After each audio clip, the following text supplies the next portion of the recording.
Hi everyone, welcome back to my channel, Open Heart Healing. Welcome if you're new. This is going to be quite a different video than I've ever done before. I have in the past given messages from Jesus, ones that he's given me to give to you. So if you're interested in those, you could scroll back through my channel, my videos, and find them. There's 2 of them that were just straight like messages from Jesus, and they are labeled accordingly, so you'd be able to find them. But today I am going, in honor of Valentine's Day. Happy Valentine's Day, by the way. I love you all. Sending you lots of love.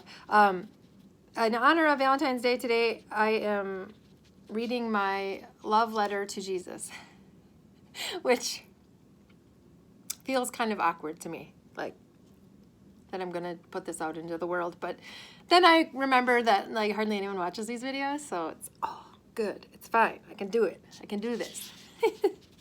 Oh, I forgot to bring Kleenex over here. I might cry. That's all right. I'm a professional crier at this point, so I'll just use my shirt sleeve if I have to or whatever. So anyway, apologize if I cry. I have read through this like 5 times, so I'm hoping that I won't cry because it's already, I'm hoping that's kind of a desensitized. But the first like 3 times I read through it, I would start bawling. So, you know me, if you know me. Anyway, so I was told last year at this time of the year, like end of, I don't remember when it was, end of January, beginning of February, I was told last year, Spirit wanted me to write this love letter to Jesus, and I was going to, but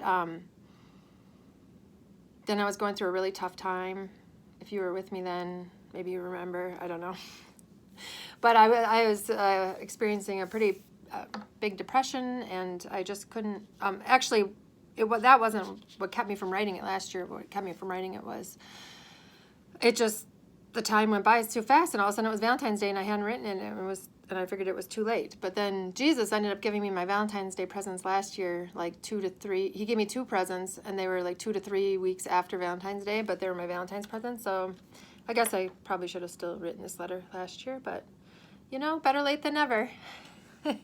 And so I was told to write this love letter, which I'd been told last year. So I was like, okay, I'll do it. I'll do it this year. I can do it. And then Jesus said that this is the prologue for my book, and I need to write my book about my relationship with Jesus now, which I was also told to do last year and did not do. It's one of the only things that Jesus has specifically asked me to do that I did not do. And now I find that what goes around comes around. And I had to circle back around the spiral one more time to come back to this place, and now it's time. I don't have to do it. I don't have to do anything, but it's my understanding that me writing this book is what catapults me into my next level of my life. Yeah,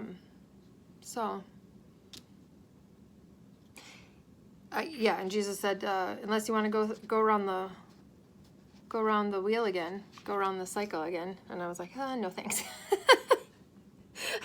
No thank you. I think I'd like to get off of this ride. I don't know what I'm talking about.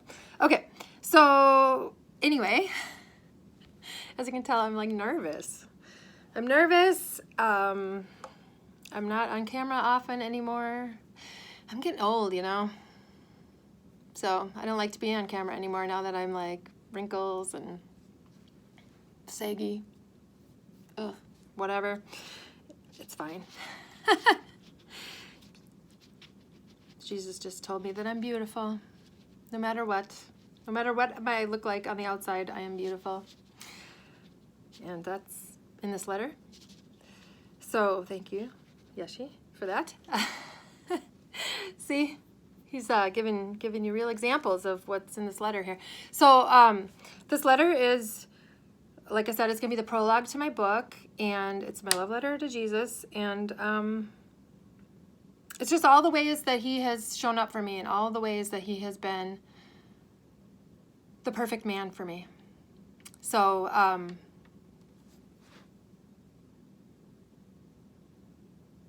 I don't think that there is a human man for me, which I've said that before, but then I got tempted to try. I got tempted to see if I could find a human man, and it was just it was fine. It was good. I had great moments and great experiences, but ultimately, it just didn't work out with anybody. So, and I now know it's probably not going to work out with anybody. Maybe someday. I don't know. Depends on how long I live, I guess. I'm halfway to 90 now, so that's fun. That makes me think of, I don't know why I'm just rambling. I'm sorry, I didn't mean to talk for this long before I read the letter, but when I was working that school job I was doing, that was just hell. It was terrible. That's why Jesus was like, you want to go around again? And I was like, no, uncle, I'm done. I'm out. But anyway, one of my coworkers, I mentioned that I don't drink alcohol anymore. And his response was, well, good for you. You're going to live forever. And my immediate reaction was like, I was horrified. I was like, oh, dear God, I hope not. Like, no thanks. So that was fun. Anyway, so I don't know how much time I have left on this earth. None of us do, right? So maybe I'm going to make it to 90. Maybe I'm only halfway done with my life. Or maybe, maybe I'll die younger. I don't know. Just whatever. Leaving it up to God, God decides when it's my time to go. Why am I talking about this? Okay. So I'm going to get into the letter now. It's super, I don't know, cheesy maybe? The beginning is very cheesy. I don't know. It's just the only way I could start it. One more thing too about this letter. I just wrote it on my computer, and I was just going to read it from my computer for this video. And then Spirit said, oh no. You know what Spirit said to me? Spirit said, you have to print it off on your finest linen paper and scent it with your finest perfume. I kind of rolled my eyes. And they were like, linen paper? Like, is that a thing? Linen paper? And I'm like, I don't think I have linen paper. But then I remembered I do have some paper that I bought to print resumes off on. Anyway, so I went looking through all that paper, and I found this is 100% cotton. I don't know. I guess that's linen, right? Cotton? So it's ivory colored, very nice paper, and I scented it with my perfume. Because Spirit said I have to, because I was like, well, this is ridiculous. The reason why I rolled my eyes and was like, this is ridiculous is because Jesus is not in a human body besides mine. Like, who am I going to give this to? Like, here, Jesus. Oh, thank you. Oh, okay. What am I doing with this? I don't know why I had to print it off, but Spirit just said, like, I have to do it right. I have to do it like, this is how I would do it. Like, if Jesus was in front of me in a human body, like, this is how I would give him the letter. Exactly. This is exactly how I would do it. I would have made it my nicest paper with my, I don't know. I think it smells like my perfume. I'm not sure. My smell doesn't work correctly anymore since COVID, but anyway. Okay, now I'm going to get into the letter. And then when I'm done with the letter, I'm going to just tell a little bit more about whatever.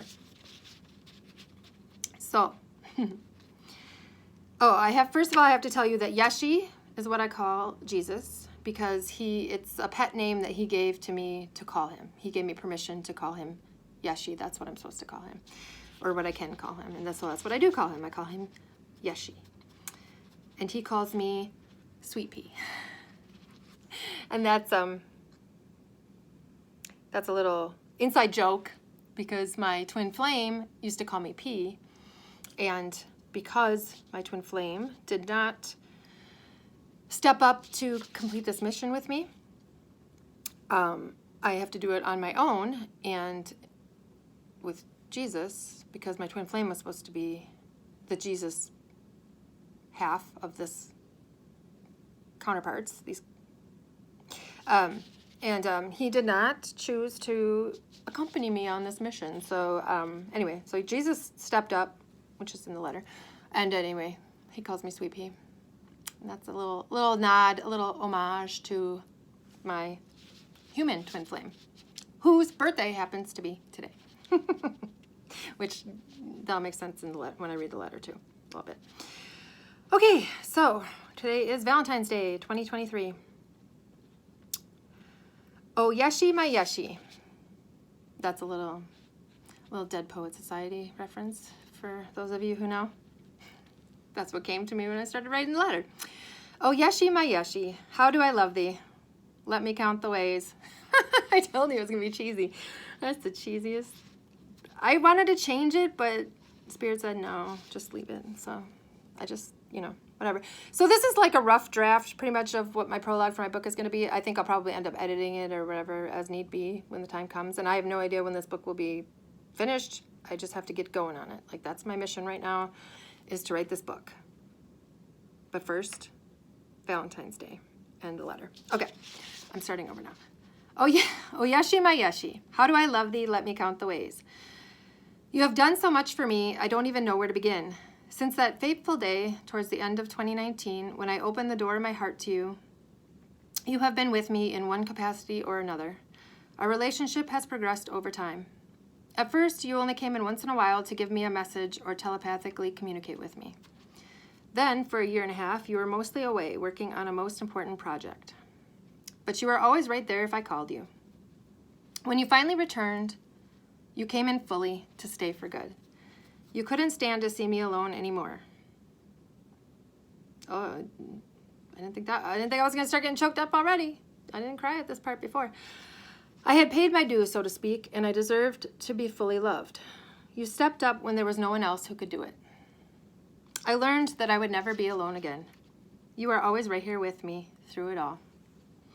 I have experienced divine union within my sacred heart, and I couldn't have done it without you. You are my best friend, hanging out and cracking jokes to make me smile. Your sense of humor is one of my favorite things about you. You are so witty and clever, and your comedic timing is impeccable. You pick out the best movies for us to watch together. There's always a message that you're waiting to point out to me in them. My favorite was watching Marketing the Messiah with you. That's on YouTube, by the way, if you want to watch it. What a surprise ending that was. If you watch that movie, it's like it's a documentary. So it's not all true. But if you want to watch that movie, Marketing the Messiah, on YouTube, you can find it on YouTube. And if you watch it all the way till the end, and imagine that Jesus is sitting right next to you while you're watching it. That was my experience. This story is going to be in the book. All these things are going to be in the book. This is just like a preview of my book. You are my teacher, sharing all kinds of wisdom with me. Often the things you have said have been shocking to me. You definitely are a rebel and a bit of an anarchist. Like you said to me once, it's time to F shit up. But you used the F word. You, much to my surprise, like to swear. I suspect mostly for the shock value of it. Jesus likes to shock me, and he likes to get me riled up. He likes to get me all fired up. He thinks it's real funny.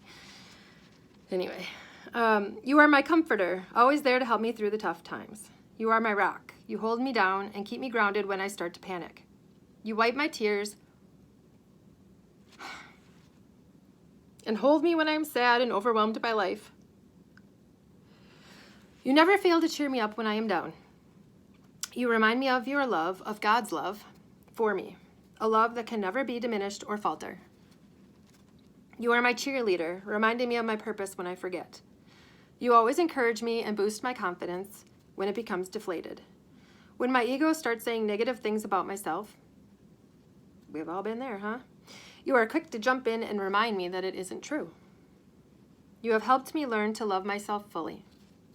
That's one of the greatest gifts that Jesus has given me, is that I've learned to love myself fully, which is a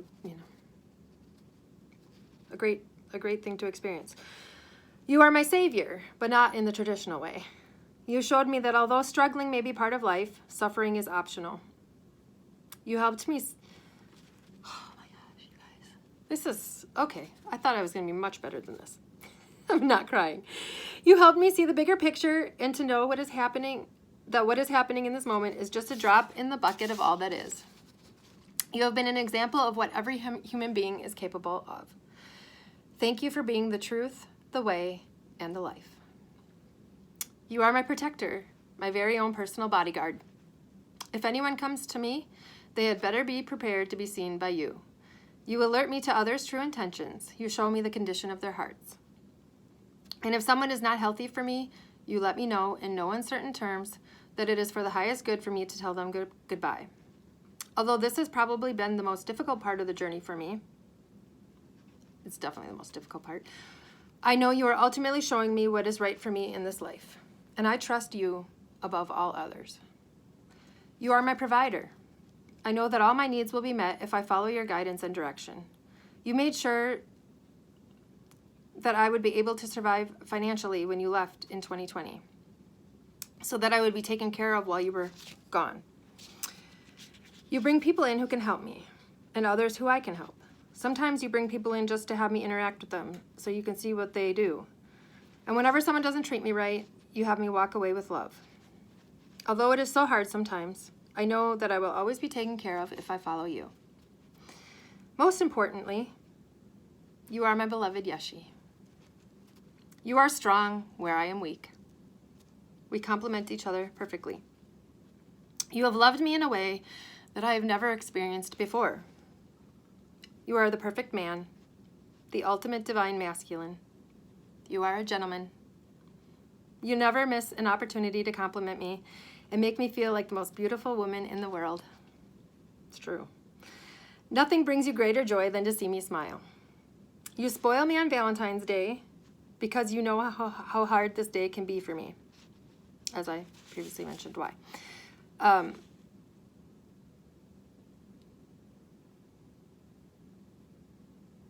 Every time I look in the mirror, I see you looking back at me, and I can literally feel your love, a divine love like no other.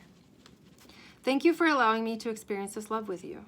It is the most magical, life-changing, transformational, and amazing thing I have ever known. I hope that I make you proud.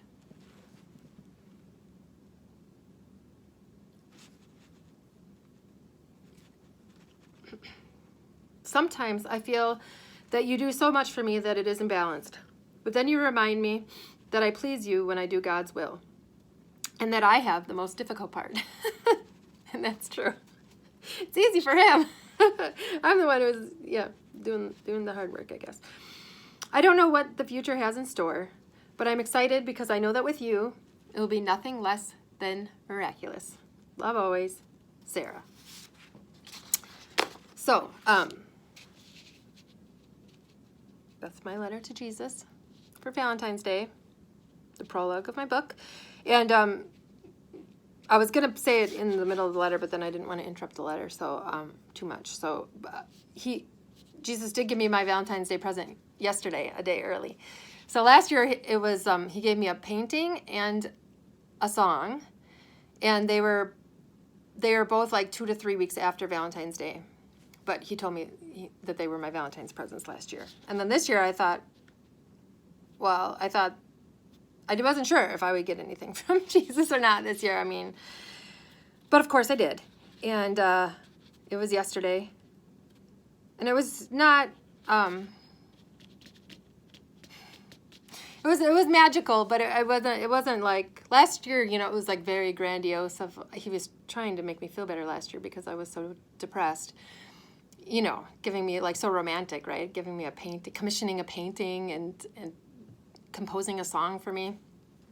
And then this year was just like more practical, like financial help. So one of my things on my list of things to do for this week or whenever I get to it, I needed to call my internet company because they raised my bill again, and I was like, okay, I can't. I only have my part-time job now. And as a caregiver to an autistic boy, which is amazing and definitely God's work, and I love it, but it's not even close to paying my bills. So, I'm not stressed. I'm having faith that things are going to work out, and, I just need to follow the guidance, and, I'm still here in my house after all these years. But it won't be for much longer because this is, I don't know. I really don't know what the plan, I don't know what the plan is here. But anyway, long story short, it was on my list of things to do. I needed to call the internet company and see if they could give me, you know, a cheaper bill, or else I was going to have to cancel, because I don't really need my internet. My boys use it mostly for their online gaming that they do, and I use it because I have it, but I could just as easily get by without it because I have my cell phone that has unlimited data or whatever. So, but yesterday I'm just sitting there, and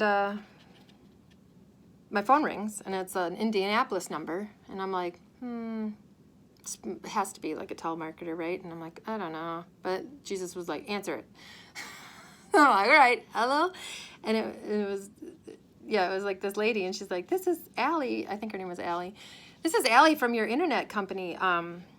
You know, we just put fiber optic in your neighborhood, and I was calling to see if, you know, you wanted to upgrade your internet. And I said, oh, well, you know, I'm glad you called, because actually I've been meaning to call you guys to see if because I can't really afford the internet anymore. And she goes, oh, well, let me check. And she looked, and she's like, oh, well, we can upgrade you to the fiber optic internet, which is way better than what I have, apparently.